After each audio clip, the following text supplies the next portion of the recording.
pero Esnir, ever gaano since. kahirap maging bakla inside the PBB house? Na ikaw lang yung bakla doon.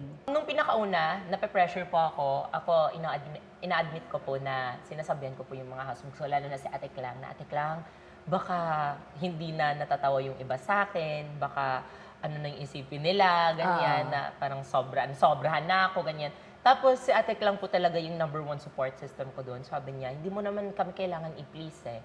Kasi mas hindi ka nakakatawa pag pinipilit mo na nagpapatawa ka. Just be you, ganyan. Yung mga times na sobrang naisip ko talaga po na nag-overthink po talaga ako.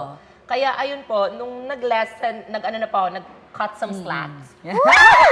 So yes, yung na-realize ko na po talaga na, oo naman, bakit ko naman ipiplease lahat ng mga tao dito? So ayun po, bumalik po yung malaking energy ko.